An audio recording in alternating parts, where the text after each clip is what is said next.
So, when picking out readings for what we're going to look at in the Sacred Gathering, I try to follow the kind of traditional readings, often called the lectionary. I try to alternate between the New Testament and the Old Testament. But I don't know if it's lectionary, I don't know if it's my own masochism, but man, they are giving me some tough passages lately. So, this week, like a couple weeks ago, we got to look at Proverbs, which do not really lend themselves to kind of our modern teaching and discussion style. So we got another one this week. We got a passage right out of the middle of the Song of Songs or the Song of Solomon. But digging into it this week, I think there might be some things for us in there. So again, buckle up. May or may not have ever heard much teaching on this. I will do my best, I promise. So let's talk about the Song of Songs real quick. So the Song of Songs or the Song of Solomon is very disputed on what exactly it is. It is either a series of unrelated love poems or maybe one long love poem that's been stitched together. It's disputed what exactly it is about or who wrote it, if it's a single person, if it's a compilation. It's disputed even who the characters are. It's like I said, love poems between a man and a woman, and it's a little unclear who these kind of lovers that are going back and forth in this poem even are. Is it Solomon kind of playing the part of a shepherd wooing one of his first wives? Is it from the perspective of a shepherd and a kind of a poorer girl who at times are kind of pretending like they're the king and the queen? Are these sections between the shepherd and the king related at all? Were they originally separate poems? We're not totally sure. It's got some beautiful imagery in it. In fact, it's considered one of the most aesthetically beautiful, best written pieces of poetry from the ancient world. We're just not totally sure who wrote it and what they were going for and who these people are. And I think that's part of the charm.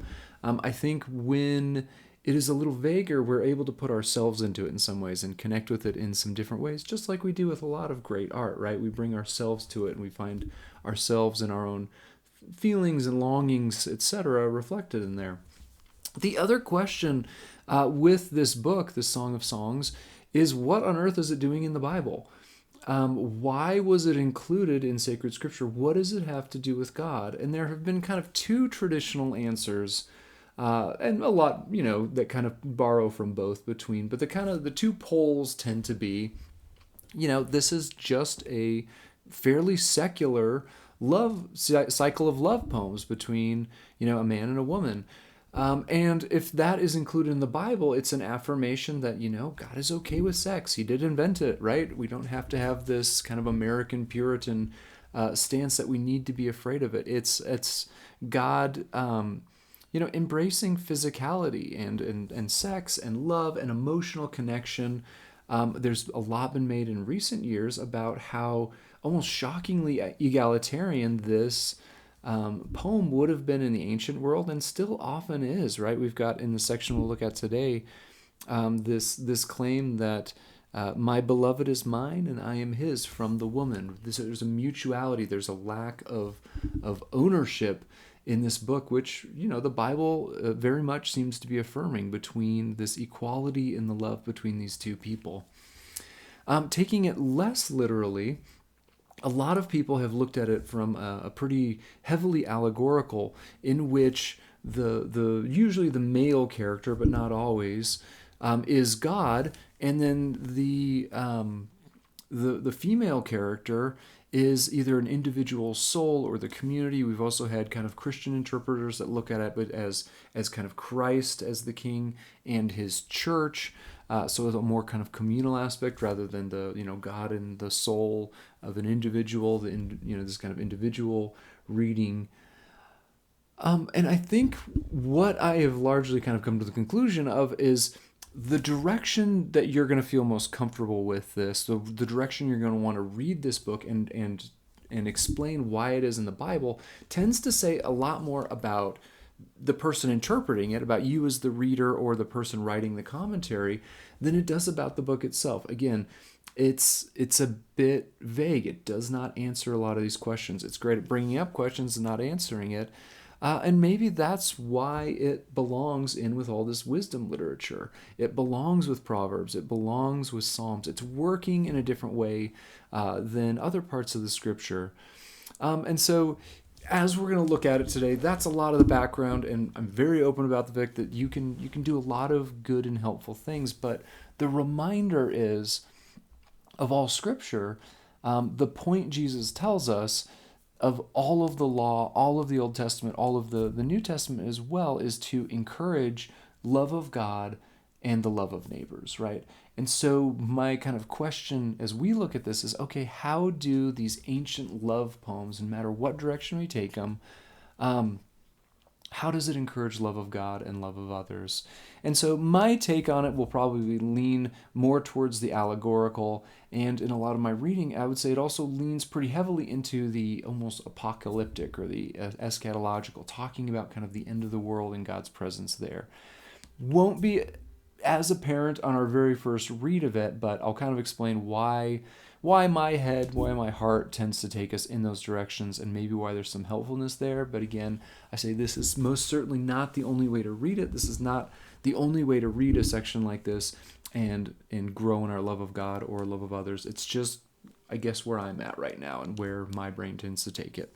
So, long intro, but let's look at some verses from the Song of Songs, chapter 2. We're looking at verses 8 through 17. The voice of my beloved, behold, he comes, leaping over the mountains, bounding over the hills. My beloved is like a gazelle or a young stag. Behold, there he stands, behind our wall, gazing through the windows, looking through the lattice. My beloved speaks and says to me, Arise, my love, my beautiful one, and come away. For behold, the winter is past, the rain is over and gone. The flowers appear on earth, the time of singing has come, and the voice of the turtle dove is heard in our land. The fig tree ripens its figs, the vines are in blossom, they give forth fragrance. Arise, my love, my beautiful one, and come away. O my dove, in the clefts of the rock, in the crannies of the cliff, let me see your face, let me hear your voice, for your voice is sweet and your face is lovely. Catch the foxes for us, the little foxes that spoil the vineyards, for our vineyards are in blossom. My beloved is mine, and I am his. He grazes among the lilies. Until the day breathes and the shadows flee, turn, my beloved, like a gazelle or a young stag on cleft mountains. So let's put on our kind of high school English hats for a moment and think, okay, let's look at some of the imagery that is being used here. What is this section actually talking about? So the kind of central image here is that of the beloved, or the male figure, the one that is going to be, again, compared in this kind of more allegorical reading to God, is being compared to a gazelle or a stag, a deer. And I think this image is meant to draw out a couple of things about this male character. One is, of course, going to be strength, right? It's a big, strong animal. You know this if you've ever seen, an elk or even just a stag around here. They're big, powerful animals, and there's a complementary aspect to just their speed and their power that is there. There's also, I think, almost a coyness to the image that is being played on here a couple times. Like, it talks about him kind of peeking through the lattice works, peeking through the windows, peeking through, the trees and the thing. And I think that's very true of those of us who are familiar with deer, right? They tend to be shy animals. They tend to try to hide in the background. They're not animals that are big and bold and in your face all the time. They are skittish. They're hard to kind of pin down. And again, I think for this kind of love poetry and imagery, the idea of being a bit coquettish, the idea of kind of playing hard to get is there. I think that there is also an image around deer that is being played with here that actually came to me as I was reading this, talking with some of my friends who are hunters. I remember talking with one friend who just said basically, like, I love nature, and then I'm teasing him, like, well, then why do you feel the need to shoot it, right, as a hunter? And he says, no, you don't understand.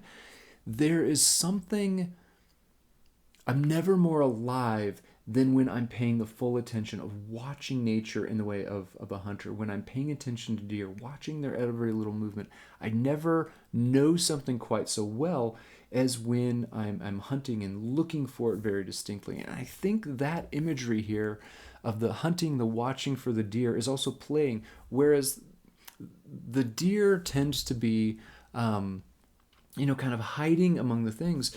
They're often easy to miss, right? Sometimes you see people walk right past them as they stay still and they don't even notice what's right before them. And I think that imagery is there.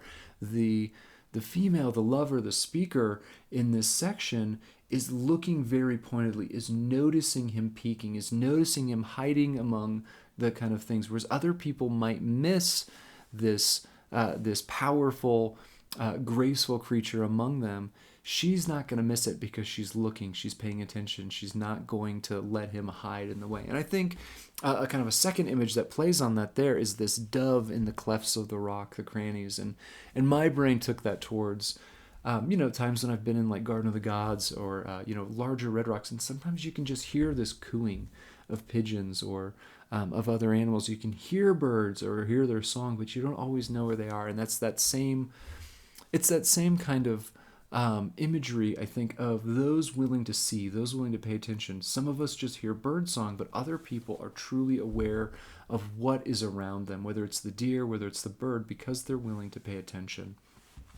The other kind of big image in this section is going to be that of just ripeness and spring, of the winter kind of passing on and the rains are being gone. And it's not just a refreshment of new life and new growth, which we associate with spring anyway. We have to remember how strong this type of imagery would have been associated with kind of new birth and new life and almost resurrection in the ancient world, just because winters were so much harder. They had to prepare most of the year to have enough food to survive the winter. This is when people who were older and weaker would tend to die, or young children who are more vulnerable would tend to die. And so spring, and having survived this hard winter, being able to grow things again, I think had a much stronger connotation than we tend to have it, who are just less vulnerable to the elements. We're just less well connected to the seasons and what they might actually mean to people around us who were more connected to the land and know that. So the connotations there of blossoming and new life is a very strong image in this passage that's going to be played with, and we'll come back to kind of what that might mean spiritually in just a second. The last kind of point I wanted to point out of here is, again, just noting, even though most of the compliments in this section are going from the kind of female speaker to the male kind of object, the beloved, there is a mutuality in here that is returned, because he's going to return the favor. He's going to spend time talking about her and complimenting her as well. And just this image of my beloved is mine, I'm his. There's a mutual owning there that I think is the biblical ideal for relationships, although it's not going to be reflected many, many times and in many, many relationships in the Bible, just like it's often not reflected in real life and in the real world. And yet this kind of mutuality of people giving and complimenting and loving the other person, being more concerned about the other person and their perception than their own, is a very inspiring thing from this. And this idea of mutuality, of course, gets even more awkward for us if we are going to read it allegorically, right? How many of us are comfortable with the idea of the metaphors we use for God, right? Like, I think a lot of us are going to be more comfortable with calling God Lord, right? We use that a lot in prayers and those sorts of things, as a powerful figure, as a king. Some of us are more comfortable with talking about God as a friend. That's a little more mutual, right? Many of us are comfortable talking about God as a father, or maybe to lose the gender language, as a mother. But how many of us in the modern world feel comfortable talking about God as a lover, as someone who we mutually belong to? God belongs to us in the same way we belong to them. And that is one of the big uses this book has been put to many times over the year, which to me is just very intriguing. It's not how we tend to talk about God or think about God. And yet there's a strong tradition of people feeling that they had the right to do that, to talk about my beloved is mine and I am his, even if that beloved one is God. Just an interesting, intriguing idea. So let me talk about why I do lean towards that and why I maybe throw a little bit of an eschatological end times reading onto this as well. So for the first one is a lot of people have pointed out in the Old Testament, anytime gardens and prosperity are brought about or talked about, it's always going to have the connotation of the original garden, right? Of Eden, of paradise, of our original home when things were right, when our relationship to God and the world was the way it was supposed to be before humanity and sin broke that relationship with God and the world around us, right? And so anytime we see spring language, garden language, growth, resurrection language in the Old or the New Testament, it's always going to have an echo and a connotation of our original home, of Eden, and the way things were used to be and the way things are going to be restored.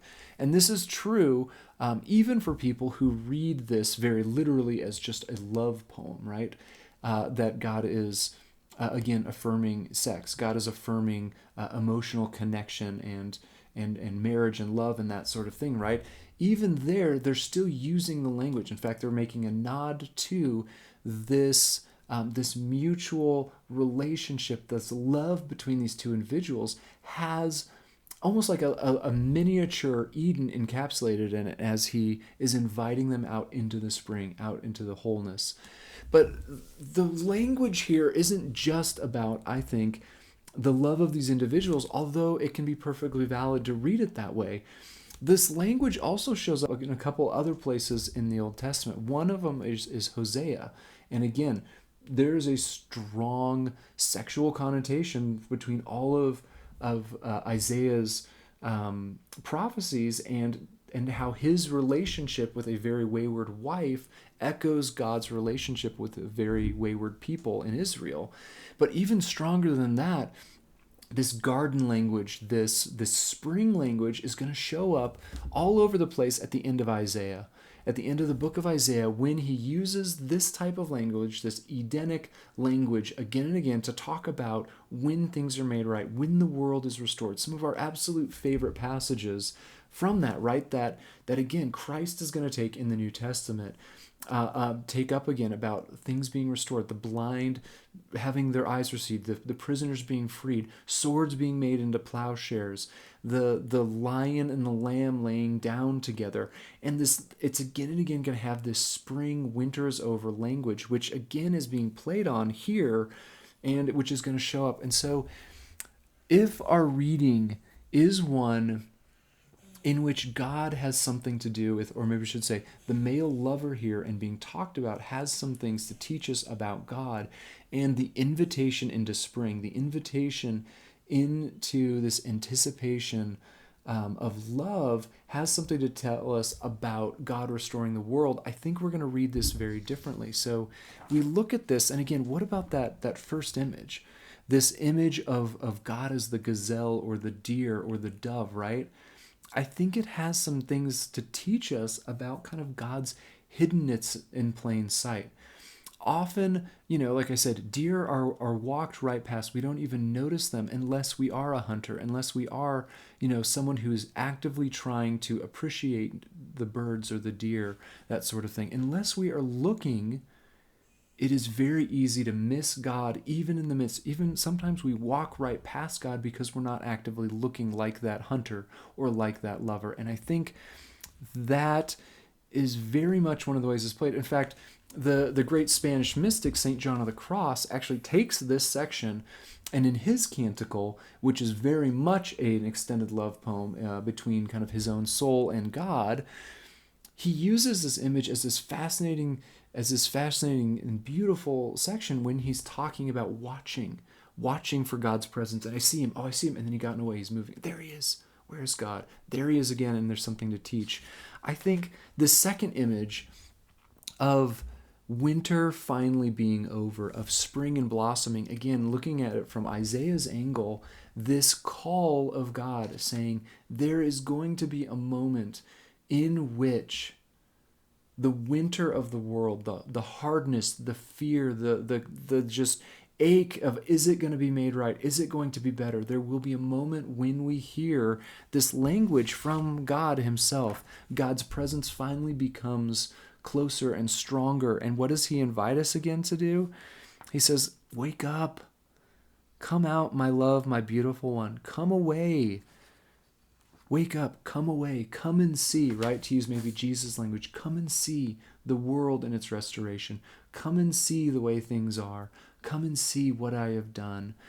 And so the poem, again, can be read in so many different ways, but I just felt very encouraged thinking of the ways in which our longings, the ways in which, a lover longs for the presence of someone that they are missing and can't seem to find, the way they watch in the world like watching for a deer, the way in which they ache for the moment, the culmination of the presence of the beloved. And that is the promise of Christian hope, that while our world feels like winter so much of the time, even here, if we are willing to look and pay attention, I think we will find fleeting glimpses of God in his strength, in his grace, in his shyness. But what we really are longing for, I think, is the moment in which we are invited to wake up, to come out, to experience and see the world as our hearts have always ached for, and to experience God's promise in the ways in which we have always ached for. And so that's what I'm seeing and reading in this beautiful section of poetry here, that I think can teach us about our deepest longings and how those can lead to hope and lead to God's presence someday.